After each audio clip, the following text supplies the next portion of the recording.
नमस्कार दोस्तों, बहुत बहुत स्वागत है आपका मध्य प्रदेश के करंट अफेयर्स की जो हमारी ईयरली सीरीज चल रही है, जो कि पूरी तरह से टारगेटेड है एमपीपीएससी प्री 2023 के जो आपके एग्जाम होने वाले हैं दिसंबर 17 को, उसको लेकर के हम यहाँ पर जनवरी से लेकर के अक्टूबर तक का पूरा करंट अफेयर्स करेंगे। साथ ही अक्टूबर माह में जो नवंबर के कुछ महत्वपूर्ण करंट अफेयर्स होंगे उनको भी हम पूरा करने की इसमें कोशिश करेंगे। अक्टूबर प्लस नवंबर हम एक साथ लेकर के आएंगे, तो मिडिल नवंबर तक का करंट अफेयर्स हम करेंगे। तो एक करंट अफेयर आपका जो रहेगा नवंबर वाला प्लस अक्टूबर वाला देख लेंगे, अक्टूबर भी कर देंगे। हो सकता है नवंबर का हम एक अलग से सीरीज निकाल दें, जो कि आपका 17 दिसंबर के पहले 1 तारीख के आसपास उसको हम अपलोड कर देंगे। तो यहाँ पे आपका अक्टूबर तक का करंट अफेयर्स पूरा हो जाएगा। तो ये उसी सीरीज का 7वां करंट अफेयर्स है, जो कि जुलाई 2023 का है। मैं नीलेश आपका करंट अफेयर्स में स्वागत करता हूँ। इसके पहले आपको बता देते हैं कि यदि आप एमपीपीएससी प्री 2023 को लेकर के सीरियस हैं तो आप एमपीपीएससी प्री की टेस्ट सीरीज ज्वाइन कर सकते हैं, जिसमें आपको 100 टेस्ट मिलते हैं। 63 टॉपिक वाइज है, 22 यूनिट वाइज है। यूनिट वाइज सिलेबस के अकॉर्डिंग है, जिस प्रकार से हमारे जो आयोग ने सिलेबस दिया हुआ है 10 यूनिट्स का, उसको बांटा गया है। उसमें करंट अफेयर के टेस्ट इसमें 2 एक्स्ट्रा ऐड किए गए हैं। तो हर यूनिट के 2 टेस्ट हैं। ये सारे के टेस्ट लाइव मिलते हैं। आप जैसे ही ज्वाइन करते हैं आपको लाइव मिल जाते हैं। आप अपना शेड्यूल जो आपका है पढ़ाई का, जिस सब्जेक्ट को भी आप पढ़ रहे हैं उसके टेस्ट यहाँ पर दे सकते हैं। 499 की टेस्ट सीरीज है। यदि आप 795 का वीडियो कोर्स आप परचेज करते हैं, जो कि एमपीपीएससी प्रीलिम्स 2023 को टारगेट में लेकर के रिकॉर्ड किया गया है, इसको आप कभी भी ज्वाइन कर सकते हैं, कितनी बार भी वीडियोस को देख सकते हैं। फुल्ली रिवीजन वीडियोस हैं इसके अंतर्गत, जिसमें आपके 70 से 75 के जो मार्क के क्वेश्चंस रेगुलर आते हैं उनको इस पे कवर करने की कोशिश की गई है। ये टेस्ट सीरीज इसके साथ फ्री मिलती है। और आगे की तरफ बढ़ते हैं और आज के पहले हम अपडेट्स को देखते हैं। तो प्रधानमंत्री मोदी ने क्या किया है कि राष्ट्रीय सिकल सेल एनीमिया उन्मूलन मिशन है, इसका जो शुभारंभ किया था उन्होंने मध्य प्रदेश से किया था। ये प्रोग्राम 2 बार हुआ था। एक्चुअली में पहली बार जो होने वाला था वो कैंसिल हो गया था, फिर इसके बाद इसको दोबारा एक लंबी डेट के बाद इसको फिर से किया गया था। तो ये प्रोग्राम किस जिले से प्रारंभ हुआ था, तो ये ध्यान में रखना है कि ये शहडोल जिले के अंतर्गत एक लालपुर जगह आती, वहाँ से इसकी शुरुआत की गई थी। तारीख याद रखनी है 1 जुलाई 2023 की। क्यों? क्योंकि इस दिन से राष्ट्रीय सिकल सेल एनीमिया उन्मूलन मिशन का प्रारंभ हुआ था। और मध्य प्रदेश में ही इसकी शुरुआत क्यों की गई थी? क्योंकि बहुत बड़ी समस्या मध्य प्रदेश की वर्तमान में एक एनीमिया की है, यानी रक्त की कमी की है। ठीक है, तो क्योंकि क्या है कि जो ये ज़्यादातर जो हमारे यहाँ आदिवासी समाज होता उसमें ये समस्या बहुत स्तर पे पाई जाती है, क्योंकि थोड़ा सा फूड कल्चर इनका चेंज हुआ है। पहले मोटे अनाज का सेवन ये काफ़ी करते थे, लेकिन धीरे धीरे ये भी बंद हुआ। और बहुत सारे जो टीकाकरण कार्यक्रम होते हैं उसमें जो हमारे आदिवासी भाई बंधु होते हैं वो इसमें सम्मिलित नहीं हो पाते कुछ न, क्योंकि इनका जो एक तरह से आप ये कहो सांस्कृतिक कारण तो हैं ही इनके, लेकिन साथ ही साथ क्या होता है, इनका जो रहना होता है ना, रहन सहन होता है वो काफ़ी दुर्गम क्षेत्रों में होता है। तो कई बार उसकी वजह से भी ये लोग सम्मिलित नहीं हो पाते। टीकाकरण कार्यक्रम में भी बहुत सारे जो गवर्नमेंट के प्रोग्राम्स होते हैं हेल्थ को लेकर के, उसमें भी नहीं हो पाते। तो इन्हीं सब उद्देश्यों के साथ इसकी जो शुरुआत की गई है मध्य प्रदेश के शहडोल के लालपुर जगह से की गई। ठीक है, अब इसका उद्देश्य क्या है? यदि आपसे प्रश्न ज़्यादा पूछा जाएगा तो ये पूछा जा सकता है। देखो, जनगणना 2011 में आप देखोगे कि एमपी में यदि पूरी संख्या के मामले में देखा जाए तो मध्य प्रदेश आदिवासी सबसे सर्वाधिक आबादी वाला राज्य है। किनकी? आदिवासियों की। और सिकल सेल एनीमिया का जो बीमारी है, इसके जो रोगी हैं वो सबसे ज़्यादा किस में है? मध्य प्रदेश में है। अब क्या है कि आदिवासी समुदाय के लोगों के बीच में ये बीमारी काफ़ी ज़्यादा फैल रही है। तो उनको यदि जागरूक कर दिया जाए, उनको एक तरह से उनको अवेयर कर दिया जाए, उनको हॉस्पिटल्स तक, सरकार के टीकाकरण कार्यक्रम तक वहाँ तक पहुँचा दिया जाए, या गवर्नमेंट वहाँ तक पहुँच जाए, तो जागरूकता के माध्यम से भी जब उनके पास आएगी, जागरूकता आएगी, तो स्वाभाविक रूप से धीरे धीरे इस बीमारी को कम किया जा सकता है।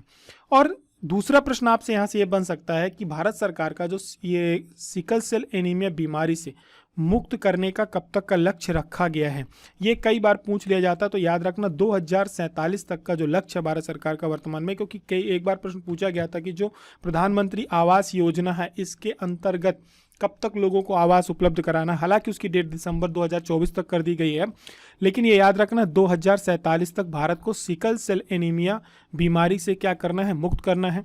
वहीं पर सिकल सेल जो ये बीमारी है ये एक आनुवांशिक बीमारी है। आपने देखा होगा कि रक्त के जो सेल्स होते हैं वो धीरे धीरे करके इसमें आयताकार होते चले जाते हैं। ठीक है, और इसका कोई इलाज नहीं है। ये एक जनरेशन से दूसरी जनरेशन तक क्या होती है? ट्रांसफ़र होती जाती है। तो इसका जो है 2023 का जो बजट आया था उसमें भी एक एनीमिया मुक्त, सिकल सेल एनीमिया मुक्त मिशन की क्या की गई थी, घोषणा भी की गई थी। और इसको अवेयरनेस के माध्यम से, कुछ इसके टीका हैं उनके माध्यम से इस बीमारी को धीरे धीरे क्या किया जा सकता है, इसको जो अनुवांशिक मतलब यदि आपके अंदर अवेयरनेस आ जाएगी पहले से, तो जो आगे के बच्चे होंगे है ना, तो उनको लेकर के थोड़ा सा क्या होगा, टीकाकरण के कार्यक्रम चलते, बहुत सारे टीके इसके लिए इजाद किए गए हैं, तो उसके माध्यम से इसको क्या किया जा सकता, नियंत्रण में किया जा सकता। और वर्तमान में यदि बात करो पूरे देश में, तो 17 जो है सर्वाधिक इससे प्रभावित राज्य हैं, जिनमें से छत्तीसगढ़ भी स्वाभाविक रूप से होगा, आपको झारखंड भी मिलेगा, राजस्थान, महाराष्ट्र, गुजरात, ये मिलेंगे ही।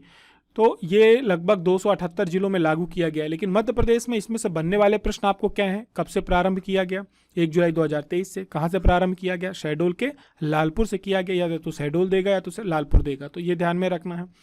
आदिवासी आबादी वाले राज्य में प्रारंभ किया गया, ठीक है। ये क्या एक अनुवांशिक बीमारी है, तो हाँ एक अनुवांशिक बीमारी है। सिकल सेल एनीमिया खत्म करने का लक्ष्य कब तक का है, 2047 का है। ये मोटी मोटी बातें, इसको ध्यान में रखना है।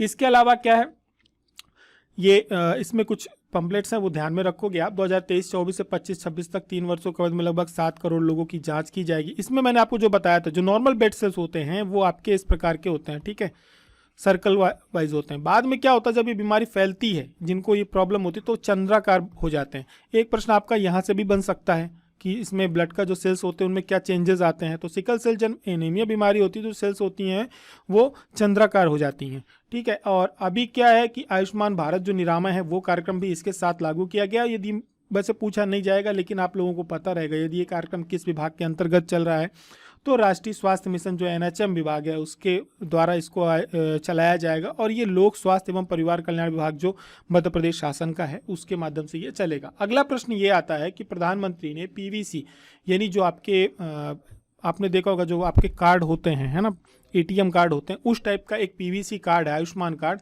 इसके वितरण का क्या किया, शुभारंभ किया है। पहला कार्ड अपने मध्य प्रदेश में ही दिया गया था। ये प्रधानमंत्री आयुष्मान योजना काफ़ी लंबे समय से चल रही है, लेकिन इसकी PVC जो योजना है, ये पहले कार्ड नहीं मिलते थे, पहले जो शुरुआती में आपको आधार कार्ड मिलते थे लंबे लंबे, उस टाइप के मिलते थे। तो अब इसको क्या कर दिया गया, इसको ATM कार्ड की तरह इसमें कार्ड दिए जाने लगे, जैसे कि प्राइवेट इंश्योरेंस कंपनीज में मिलते हैं। तो इसकी जो शुरुआत की गई, इसकी भी 1 जुलाई 2023 से की गई है, और ये सेम जगह से हुई थी, प्रधानमंत्री का कार्यक्रम था, वहाँ पर ये दोनों योजनाएं एक साथ प्रारंभ की गई। तो आयुष्मान भारत योजना 2018 से घोषणा की गई थी। और इसमें क्या है कि जो हेल्थ और वेलनेस सेंटर, इसको 2 भागों में बांटा गया था। एक तो लोगों को इंश्योरेंस प्रोवाइड किया गया था, दूसरे हेल्थ और वेलनेस सेंटर जो ओपन किए जा रहे हैं छोटे छोटे, उनकी शुरुआत की गई थी।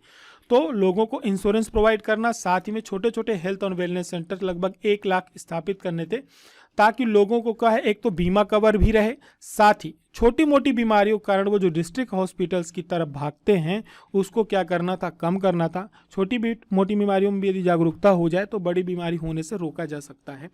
आयुष्मान भारत योजना की जो सिफारिश की गई थी, एक कमेटी बनाई गई थी, जिसने राष्ट्रीय स्वास्थ्य नीति 2017 में इसकी बाकायदे उन्होंने सिफारिश की थी। और ये केंद्र सरकार की वित्त पोषित योजना है, और राज्य सरकारों के साथ समन्वय के माध्यम से इसको चालू किया जाता है। और इसमें जो लगभग रहता है 60+40 का रेशियो रहता है। 60% जो इसका पैसा होता है वो केंद्र सरकार देती है, 40% राज्य सरकारों को लगाना होता है। लेकिन कुछ राज्य ऐसे भी हैं जहाँ पर 90-10 का अनुपात होता है, और जो केंद्र शासित प्रदेश होते हैं, संघ शासित प्रदेश होते हैं, वहाँ पर 100% जो पोषण होता है केंद्र सरकार का योजना है। प्रधानमंत्री ने 14 अप्रैल 2018 को, जब भीमाराव अम्बेडकर की जो जयंती थी, झारखंड में रांची जिले में एक कार्यक्रम था, वहाँ पर इसकी शुरुआत की थी। कार्यक्रम को शुरुआत को लेकर के इसकी डेट को कई कन्फ्यूज़न है, और क्या हुआ था, पहले इसकी घोषणा हुई, फिर इसके बाद इसको प्रारंभ किया गया था, फिर डेट एक्सटेंड हो गई थी। मंत्रालय कौन सा है, तो स्वास्थ्य एवं परिवार कल्याण मंत्रालय है। पूरे देश में 30 अप्रैल को प्रतिवर्ष आयुष्मान भारत दिवस क्या किया जाता है, मनाया जाता है। और इसमें अवार्ड्स भी कुछ दिए जाते हैं, लगभग हमारे यहाँ सभी विभागों को अवार्ड्स दिए जाने लगे हैं। उसी क्रम में एक बहुत अच्छा कार्यक्रम इस बार मध्य प्रदेश में रहा, जहां लग रहा है इससे प्रश्न बन सकते हैं, क्योंकि ये आपके पेपर के बाद का घटनाक्रम है। वो ये, क्योंकि इनका इतिहास भी हमारे यहाँ से क्या है, जुड़ा हुआ है, तो आप लोग थोड़ा सा इनके बारे में पढ़ के रखेंगे। क्योंकि रानी दुर्गावती जी की जो 500वीं जयंती है, ये इस वर्ष पूरे देश में मनाई गई है। और इनका जन्म कब हुआ था, इनका जन्म 5 अक्टूबर को हुआ था, रानी दुर्गावती का। और इस उपलक्ष्य में सिक्के भी जारी किए गए हैं 500 वर्षों के पूरे होने के, और कुछ फिल्म बनाई गई, पोस्टर स्टैम्प जारी किए गए, बहुत सारे एक जागरूकता कार्यक्रम हुए थे। लेकिन इस दरम्यान क्या हुआ था कि मध्य प्रदेश में एक यात्रा निकाली गई थी जो कि 6 जिलों से होकर के एक साथ निकाली गई थी। उसमें एक बालाघाट था, शहडोल था, सीधी था, और उनका जो जन्म स्थान है कलिंजर फोर्ट उत्तर प्रदेश, वहाँ से और सिंग्रामपुर था, दमोह था, और छिंदवाड़ा था। तो ये जन्म स्थान इनका आपको याद रखना है। 5 जिले तो मध्य प्रदेश के थे और एक जो है उत्तर प्रदेश के जिले से भी यात्रा गुजरी थी। ये चंदेल वंश की वंशज थी। गढ़कटगा इनका जो गोंड साम्राज्य था वहाँ की रानी थी, और इनका जन्म जो है 5 अक्टूबर 1524 को उत्तर प्रदेश के बांदा जिले में हुआ था, जहाँ से एक यात्रा यहाँ से भी निकली थी। और जो कलिंजर के राजा थे कीर्ति सिंह चंदेल, इनके यहाँ इनका जन्म हुआ था। 18 साल की उम्र में इनका गढ़कटगा जो गोंड राजा थे संग्राम शाह, उनके पुत्र थे दलपत शाह, उनके साथ इनका विवाह हुआ था। कम उम्र में ही ये विडो हो गई थी। इसके बाद इन्होंने पूरा राजपाट संभाला। बाकी का इतिहास आपको इनके बारे में पता है। तो 500वीं जयंती थी, 5 अक्टूबर को जन्म हुआ था, यात्रा निकाली गई थी। यात्रा के रूट आपको बता दिए गए। एक प्रश्न है, प्रधानमंत्री के कार्यक्रम के दरमियान ही एक फुटबॉल क्रांति के, मतलब फुटबॉल से जुड़े हुए लोग मिले थे, खिलाड़ी मिले थे, और एक अच्छा कार्यक्रम मध्य प्रदेश शासन के जो अधिकारी हैं, कमिश्नर थे वहाँ के शहडोल के, शर्मा करके हैं, उनके द्वारा, ये राजीव शर्मा है शायद, उनके द्वारा ये प्रारंभ किया गया था 2021 से। तो पूछा जाए कब से हुई फुटबॉल क्रांति, तो इसकी शुरुआत जो हुई वर्ष 2021 से हुई, और ये पूरी तरह से शहडोल में संचालित होती है। और इसमें क्या, गांव-गांव में फुटबॉल की जागरूकता फैलाई गई। देखिए, फुटबॉल खेलने के पीछे कारण केवल फुटबॉल का गेम के प्रति रुचि पैदा करना नहीं है, खेल के प्रति रुचि पैदा करना एक कारण है ही, साथ ही साथ लोगों को स्वास्थ्य के प्रति क्या करना है, जागरूक करना है। गांव में जो ये मोबाइल की लत लग रही है छोटे छोटे बच्चों में, हालांकि ये बुजुर्गों तक समस्या हो गई है, लेकिन उन्हें जब खेल से जोड़ दिया जाएगा तो जो उनका शाम का दोपहर का समय होता है, और इसमें अलग अलग कुछ इनाम भी हुए थे, फिर टूर्नामेंट स्टार्ट हुए थे, एक बड़े स्तर पर इसको एक संभाग के जो कमिश्नर रहे हैं उनके द्वारा इसको प्रारंभ किया गया और बड़े स्तर पर ले जाया गया इसको। तो इसकी जो शुरुआत हुई थी 2021 में हुई थी, और शहडोल में हुई थी। एक बहुत ही अच्छा इनिशिएटिव था। इसके लिए प्रधानमंत्री के द्वारा इनको सम्मानित भी किया गया, और जो इसके खिलाड़ी थे वो मिले भी हैं। और शहडोल का ही एक विचारपुर गांव है जहां हर घर में एक फुटबॉल खिलाड़ी है वर्तमान में।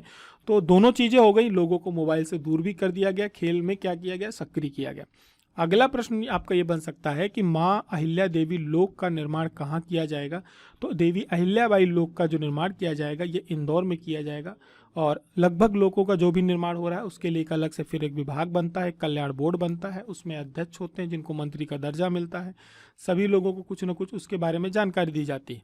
अहिल्या देवी की बात करी जाए तो 31 मई 1725 को इनका जन्म जो हुआ था वो जामखेड़ अहमदनगर के चोटी गाँव में हुआ था।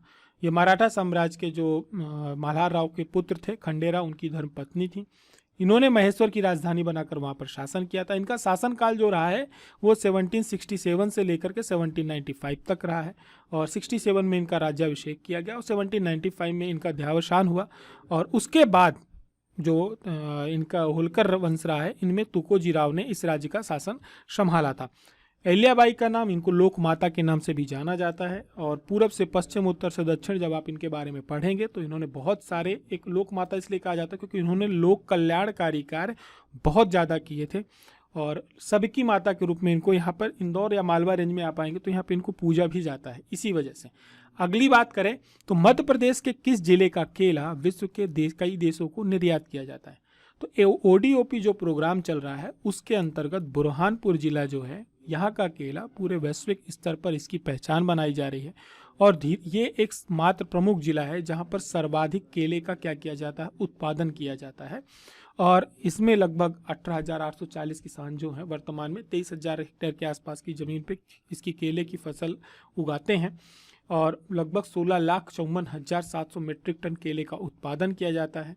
अब क्या किया जा रहा है, अब इसके उत्पादन बढ़ाने के साथ अब इसमें कुटीर उद्योग को भी डेवलप किया जा रहा है। केले की चिप्स हैं, केले के पाउडर हैं, और साथ ही में इसके जो टिश्यूज़ होते हैं उसके माध्यम से रेशे तैयार किए जा रहे हैं। और इसमें G9, बसराई, हरसाली, श्रीमंत, इस प्रकार की जो अलग अलग किस्में होती हैं उनको भी क्या किया जा रहा है, उनका भी उत्पादन किया जा रहा है। तो बुरहानपुर की पहचान केले के रूप में भी है। आगे की तरफ बढ़ेंगे, बात करेंगे तो विमुक्त घुमक्कड़, अर्ध घुमक्कड़ बस्तियों के विकास के लिए प्रदेश में कौन सी योजना चलाई जा रही है। 2017 के पेपर में 18 के पेपर में विमुक्त जो ये दिवस घोषित किया गया था उससे जुड़ा हुआ प्रश्न 31 अगस्त का आपसे पूछा भी गया था, 21, 22 प्रश्न में, तो 21 के पेपर में।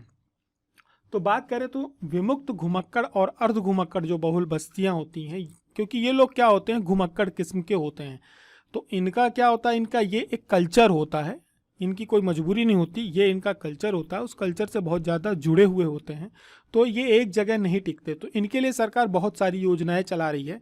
उन्हीं योजनाओं में से इनको कि कई बार इस स्वास्थ्य का शासन की जो योजनाएं होती हैं, जो अनाज वगैरह मिलने वाली, उसका भी लाभ नहीं ले पाते, तो इनको स्थायी आवास तो दिया नहीं जा सकता। तो ऐसी बस्तियों का विकास किया जा रहा है जहाँ पर जो इनके रूट्स होते हैं वहाँ पर बस्तियाँ डेवलप की जा रही हैं, ताकि ये जा कर के अच्छी जगहों पर रहें और वहाँ पर जो एक बेसिक फैसिलिटीज़ होती है, सार्वजनिक शौचालय हो गया, पेयजल हो गया, बिजली की व्यवस्था, जो भी उनकी मूलभूत आवश्यकताएं होती हैं वो वहाँ पर उपलब्ध रहें। इन्हीं सब चीज़ों को ध्यान में रख करके एक बस्ती विकास योजना संचालित की जा रही है, और ये जो योजना है ये विमुक्त घुमक्कड़ और अर्ध घुमक्कड़ जनजाति कल्याण विभाग के अंतर्गत आती है। 22 जून 2011 को विमुक्त घुमक्कड़ एवं अर्ध घुमक्कड़ जनजाति कल्याण बोर्ड का गठन किया गया था, इस विभाग का गठन किया गया था। और इसके बाद क्या है, इसके जो जनजाति विकास के जो विभाग के वो तो विभागाध्यक्ष होते हैं, उनकी घोषणा की गई थी। वर्तमान में मध्य प्रदेश में जो 51 जातियों में विमुक्त घुमक्कड़ और अर्ध घुमक्कड़ जो जनजाति होती, इसको भी सम्मिलित किया गया है। 31 अगस्त को विमुक्त जाति दिवस मनाया जाता है। इसकी शुरुआत जो की गई थी 31 अगस्त 2021 से की गई थी। आगे की तरफ बात करें तो निम्न में से कौन सा नगर निगम देश का पहला ईपीआर क्रेडिट अर्जन करने वाला नगरीय निकाय बना है? तो इस जब भी नगर निगम की बात होगी तो टॉप पे इंदौर नगर निगम चलता है। इसने अभी क्या किया है, ईपीआर क्रेडिट अर्जित की है। ये केंद्रीय जो ईपीआर क्रेडिट के प्रदूषण से संबंधित होती है। इसमें क्या होता है कि जो अच्छा जिनका क्रेडिट स्कोर होता है, जिन्होंने अच्छा कार्य किया होता है, उसके बाद क्या होता है उनको यूएलबी में कन्वर्ट कर दिया जाता है। एक तरह का आप ये मान के चलो कि एक तरह की जो अवेयरनेस लेकर के आते हैं प्रदूषण को कम करने के मामले में, फिर जो नगर निगम म्यूनसिपल कॉरपोरेशन उस पर अच्छा काम भी करते हैं, तो उनको कुछ क्रेडिट्स दी जाती है। क्रेडिट के रूप में उस नगर निगम को कुछ फंड प्रोवाइड किया जाता है कि आपको इसको पोल्यूशन को कम करने के लिए अलग अलग कार्य करने हैं। तो ये हमारे मध्य प्रदेश का जो इंदौर नगर निगम, ये देश का पहला नगर निगम है जिसको ईपीआर क्रेडिट अर्जित करने वाला निकाय बना है। इसके लिए बाकायदे फंड मिलेगा और उसको इन्हें पॉल्यूशंस को कम करने के लिए या उसकी गतिविधियों को कम करने के लिए यहाँ का ट्रैफिक कंट्रोल के माध्यम से, वृक्षारोपण के माध्यम से, अन्य अन्य प्रकार के माध्यम से प्रदूषण को क्या करना होगा, कम करना होगा। तो नगर निगम को इसमें फंड प्रोवाइड किया जाएगा।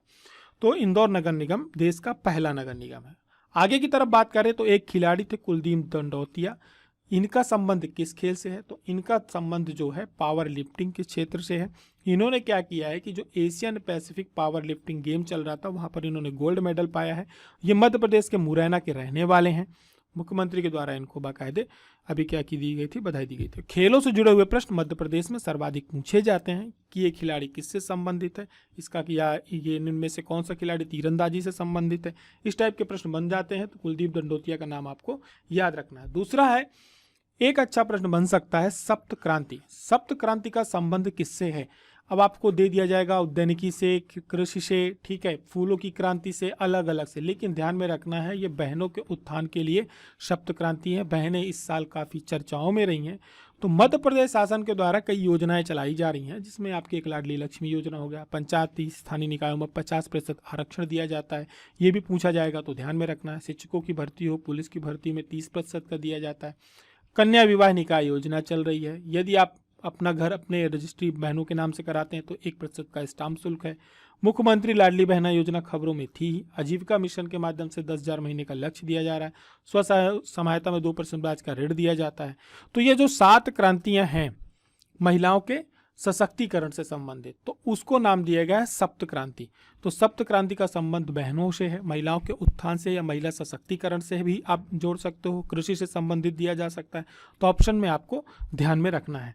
आगे की तरफ बढ़ें, कायाकल्प अवार्ड दिया जाता है। इसके कायाकल्प 2 नाम से आते हैं। एक कंस्ट्रक्शन के क्षेत्र में आता है, दूसरा जो आता है वो आपका लोक स्वास्थ्य एवं परिवार कल्याण मंत्रालय द्वारा दिया जाता है। एक्चुअली में ये केंद्र सरकार का एक प्रोग्राम है। इसके माध्यम से क्या होता है कि हॉस्पिटल्स में आपको वहाँ पर हेल्थ और वेलनेस से संबंधित जो भी सुविधाएं होती हैं प्राथमिक से लेकर माध्यमिक स्तर की सभी सुविधाओं को आपको वहाँ पे उपलब्ध कराना है। साफ सफाई से लेकर के वहाँ पे जो कर्टन्स होते हैं, जो कंबल होते हैं, इनको समय समय पे चेंज करना है। तो जो हॉस्पिटल्स अच्छा काम करते हैं या जो क्षेत्र में अच्छे संस्थाएं का अच्छा काम करती हैं, उनको कुछ फंड प्रोवाइड किया जाता है इनाम के रूप में। तो मध्य प्रदेश शासन में अभी क्या हुआ है कि पिछले वर्ष जो है लगभग 4,50,00,000 रुपए कायाकल्प अवार्ड दिया गया था 2022 में 395 संस्थाओं को। इस वर्ष 778 संस्थाओं को दिया जाएगा, जिसमें अनूपपुर और रतलाम को संयुक्त रूप से 25-25 लाख रुपए प्रथम कायाकल्प अवार्ड दिया जाएगा। इस अवार्ड की शुरुआत 2015 से हुई थी। कायाकल्प अवार्ड याद रखना है, ये लोक स्वास्थ्य परिवार कल्याण मंत्रालय की तरफ से है, अस्पतालों से जुड़ी हुई है। वहाँ पे साफ सफाई से लेकर के जो भी स्वास्थ्य के मानदंड है उनको क्या करना है, फॉलो करना है। इसके अंतर्गत सभी प्रकार के स्वास्थ्य केंद्र आते हैं, ये कंफ्यूजन नहीं रखना है। प्राथमिक स्तर से लेकर के जो भी जिला स्तर के हेल्थ और वेलनेस सेंटर होते हैं सभी इसमें सम्मिलित किए जाते हैं। आगे की तरफ बढ़े, बात करेंगे कि मध्य प्रदेश के कितने जिलों के कलेक्टर्स को अभी हाल ही में भूमि सम्मान 2023 से सम्मानित किया गया है। ध्यान रखना, मध्य प्रदेश के 15 जिलों के कलेक्टर्स जो हैं उनको भूमि सम्मान 2023 से सम्मानित किया। इसके अलावा उत्कृष्ट प्रदर्शन के लिए मध्य प्रदेश के जो सचिव थे राजस्व विभाग के उनको भी सम्मानित किया गया था। 15 जिलों के कलेक्टर्स को भूमि सम्मान 2023 क्यों दिया गया है? ये दिया गया है हमारे यहाँ का जो केंद्रीय विकास मंत्रालय है उसके द्वारा दिया गया है। सभी राज्यों के कलेक्टर्स थे, लगभग 68 कलेक्टरों को सम्मानित किया गया था, जिनमें से 15 केवल मध्य प्रदेश के थे। और इन्होंने क्या किया है कि जो हमारे यहाँ एक योजना चल रही थी जिसमें जितने भी हमारी ज़मीन है उसका डिजिटलाइजेशन करना था, यानी उसका पूरी तरह से जो खसरा खतौनी होती ज़मीन होती उसकी पूरी जानकारी उनको क्या मिले, ऑनलाइन मिल जाए। इस मामले में मध्य प्रदेश के 15 जिलों ने अच्छी परफॉर्मेंस करी है, तो वहाँ के कलेक्टरों को इसके लिए बाकायदे सम्मानित किया। पटवारी के काम में कलेक्टर्स को सम्मान मिला है। त्रिवेणी संग्रहालय कहाँ पर है? तो ये ध्यान में रखना है, मध्य प्रदेश में जो उज्जैन है वहाँ पर एक त्रिवेणी संग्रहालय है, जहाँ पर पुराणों पर आधारित जो है अब आकर्षक प्रकार की चित्रकथाएं आपको वहाँ पर देखने को मिलेंगी। और लगभग 18 चित्रकार आए हैं, उन्होंने यहाँ पे पूरी चित्रकथा का निर्माण किया है। इसमें आपको बूंदी, नाथद्वारा, पहाड़ी शैली सभी प्रकार की शैलियों में पूरी चित्रकला मिलेगी। देखिए इसका क्या, इसकी जो स्थापना की गई थी त्रिवेणी संग्रहालय की वर्ष 2016 में जब सिंहस्थ का महाकुंभ लगा था, उस समय पे इसकी स्थापना की गई थी। त्रिवेणी नाम क्यों है? त्रिवेणी नाम इसलिए है क्योंकि ये 3 परंपराएं जो होती हैं आपकी, शैव, शाक्त और वैष्णव, यहाँ पर तीनों परंपराओं का आपको क्या मिलेगा, समावेश मिलेगा। इस पर आधारित जो कला होती है उस पर यहाँ पर चित्रकारी आपको मिलेगी। शैवायन हो या कृष्णायन हो या दुर्गायन हो, यानी शिव, देवी और विष्णु तीनों का यहाँ पर मूर्तियों का संगम है, कला का संगम है, इस वजह से इसका नाम त्रिवेणी रखा गया है। तो ये था हमारा जुलाई माह का करंट अफेयर्स। अगस्त माह का करंट अफेयर्स आपको अगले दिन मिलेगा। प्लेलिस्ट बना दी गई है, प्लेलिस्ट में आपको जनवरी से लेकर के सभी लगातार 1, 2, 3 जितने भी मंथ होते हैं सभी के करंट अफेयर्स यहाँ पर उपलब्ध है। MPPSC प्री के नोट्स परचेज करते हैं तो आपको MPPSC प्री की टेस्ट सीरीज आपको इसके साथ मिलती है, जो कि 499 की है। वहीं पे 795 का आप क्रैश कोर्स ज्वाइन करते हैं तो आपको 499 की टेस्ट सीरीज 795 के साथ मिलती है। यानी आप इस वीडियो को लगातार देखते रहिए, इसके कोर्स के वीडियोस को देखने के बाद तुरंत टेस्ट अटेम्प्ट करिए। टेस्ट अटेम्प्ट करने के बाद अपना स्कोर देखिए कहाँ पर गलती हुई, उन गलतियों को सुधारिए और फिर से पढ़ाई करिए। इसी प्रकार से एग्जाम निकलता है। फिर मिलते हैं अगले करंट अफेयर्स के साथ, तब तक अपना ध्यान रखें। जय हिंद, जय भारत।